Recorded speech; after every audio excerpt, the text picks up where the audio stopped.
XTool just released some more information about their upcoming UV printer, and this time it's about some more accessories that are going to be compatible with the machine. In this latest accessory announcement, there are the typical components you'd see with a UV printer, but there is also a mystery one, and I wonder what it could be.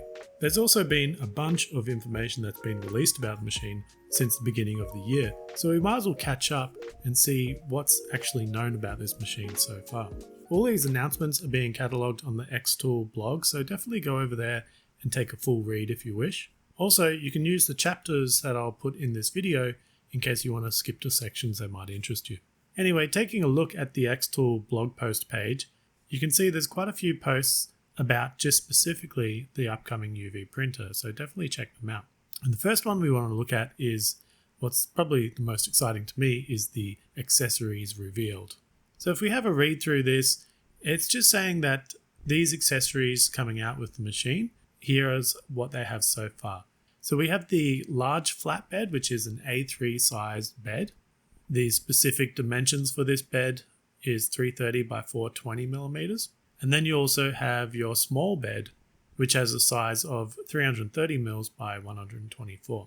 And much like the Eufy Make system, it has that large bed and small bed. And it just depends what you're doing. If you're just doing small jobs, you might as well use the small bed because it's quick and easy. But if you're doing a larger project, you're going to need a larger bed to fit, and that's where you'd size up to the larger bed, of course. These beds, it mentions that they also have a sticky surface to them.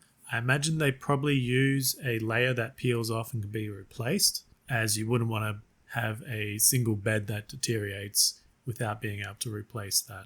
And all that stickiness is doing is just helping to hold down your project so it doesn't lift up when it's printing and mess up your project.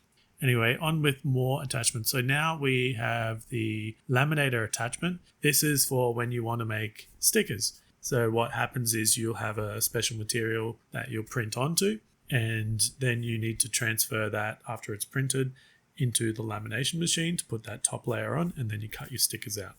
And then we also have the roll-to-roll feeder. So this one's interesting because it allows you to do really large vinyl sort of stickers. So what's happening here is a similar method where you're printing a sticker and then you need to laminate it. But this machine basically just makes the printer print the stickers as they come out, and it goes straight into this machine and seals it on the way out. So it's just one continuous feed, print and lamination until you've finished your print. And what this allows you to do is do really long stickers, which you might apply to maybe a surfboard or a skateboard or that kind of object. This is what your roll-to-roll feeder is going to be used for. So like it says here, UV DTF sticker for large objects like a skateboard. It mentions that you can print multiple designs across an unbroken sheet and then cut and separate them into individual stickers, labels, or film pieces. Also in this announcement is the Rotary attachment.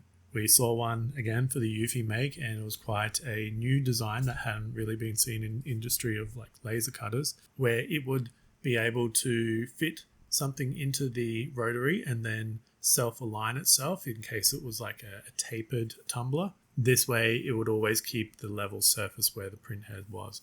And the XTool is going to have the same system in its one as well. So you'll be able to put it in the machine.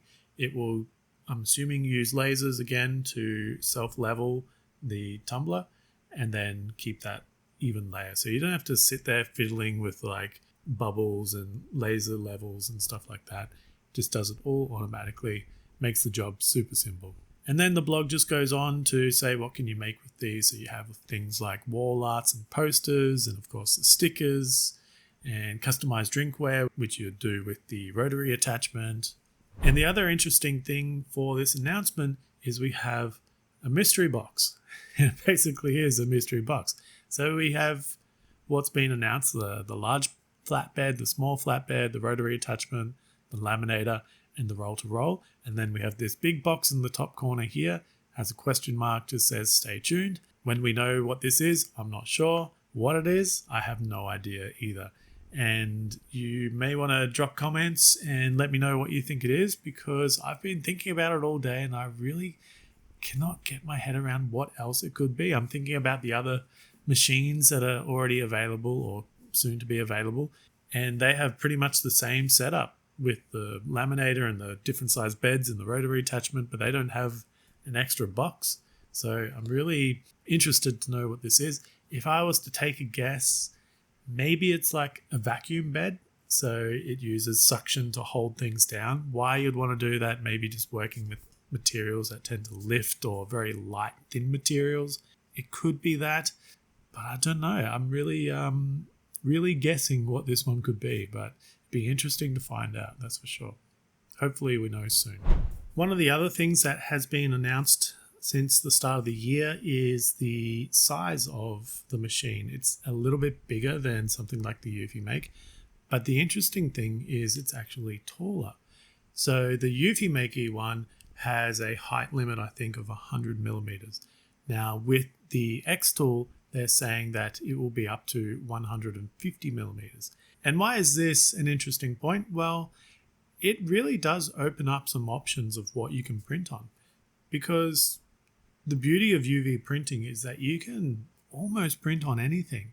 And once you get a machine and you start printing with it, you start to realize, hey, I could print on this and that. And your mind goes a little like out there just thinking of what the possibilities are. But once you start getting into 150 millimeters, you can start looking at like present packaging and custom box designs and all kind of really interesting packaging options, I think. So although it seems like a small point, it actually does open up your options of what you can do with this machine. The rest of this post just goes on about what you can do with the different beds, like the A3 size, the small bed, and of course the rotary attachment with the cylindrical objects. So it's worth having a read through the rest of this as well. Something else that's been detailed a bit more, and we knew about this at CES at the beginning of the year when this machine was first kind of demoed, is that it has dual print heads. And this is a pretty big deal, especially for this form factor, like the at-home hobbyist machine, because dual print heads opens up a lot of speed and efficiency to your printing. One of the big downsides with the UV Make is it's a bit of a slow machine, especially compared to some of the industrial stuff. But you kind of take that trade-off because you're not buying a full industrial size machine. The XTool is of course more accessible to everyone, especially small business owners, but it has that dual print head technology, which means it's going to be more efficient and it's going to be more fast. So for example, here, just printing out a small card shape is going to be basically twice as fast in most cases. So you can see the XTool finished in 3 minutes and a single head printer finished in 7 minutes. This could be the difference between buying this machine and buying another machine. The rest of this blog post is worth reading about the dual head printing as well, because it really goes into detail about why it's a benefit and how these dual print heads work compared to a single print head machine, and basically what that means. So it's worth reading through this blog post. And the final one to cover today is about the XTool ecosystem, or the XCS software. And for the longest time now, I've been saying that the key to XTool's success, I believe, is their software. It's basically the Canva of the laser world. And that's why XTool is leading and shaking up the laser space so much, in my opinion. Because the barrier to entry with laser machines is basically the software. You can get a machine from anywhere. They're cheap now, but they all use either Lightburn, which takes time to learn and is just old and finicky. But with the XTool system, how much effort they're putting into this software and its simplicity, how you can just pick materials based on an image and the engraving settings based on the image. It aligns things, it connects with the camera, it works over Wi-Fi. There's just so much integrated in this software in a meaningful way that puts this brand above all the rest. And why this is important with the UV printer that they're releasing is whatever they release, they can tie into this software. And UV printers are kind of like the key component to connecting all your machines. If you have, say you have a range of XTool machines, you have a fiber laser and a P3 CO2 laser, and the XCS software just ties it all together.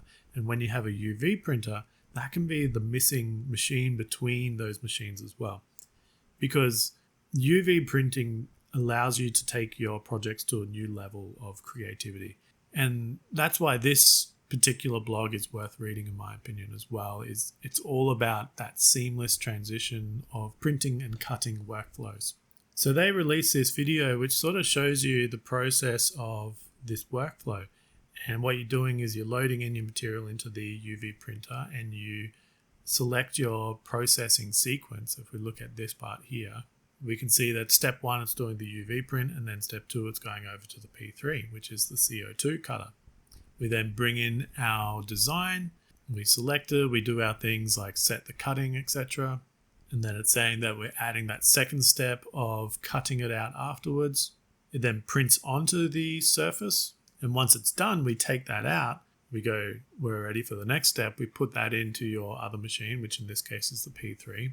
And it just uses the camera to align it perfectly and starts cutting out perfectly around your project. Instead of trying to use one machine and print and then put it in another machine and do some weird things to try and get that alignment spot on and create this whole workflow system just to make your systems work together, this just does it for you. That's going to speed up things so much. It's going to make your projects spot on every time. That's one of the things I'm really excited about the XTool machine is the software and this sort of cross-machine workflow compatibility. So that's the 3 main things they've released so far this year, and there's things we still don't know about this printer either. We don't know when it's going to be released. They did say, I'm pretty sure they said Q1 of this year, and it's basically the end of Q1 now. We have not seen a release date for it. I reckon this will probably be released either mid-year or maybe late in the year. The other thing is we don't know what the price is yet either. Now the UV Make was like $2,500 US. The Pro Colored that I just did a video on, they're doing a Kickstarter for like $5,000 I think. And the regular retail price was like $8,000 or something. It's a really expensive machine, but that one's combining laser and UV printing into the one machine. I think the price for the XTool, it's going to be on the higher end, especially if you get a full package with all the accessories. So I think if you buy it as like a base level with just the 2 beds or whatever it comes with, it might be fairly affordable. Maybe I'm going to say like $3,000 US. But then if you go the full package with the Rotary tool, the mystery box, the roll to roll and the laminating machine and whatever else it can come with, I think we will start seeing more like a $5,000 price mark for this machine.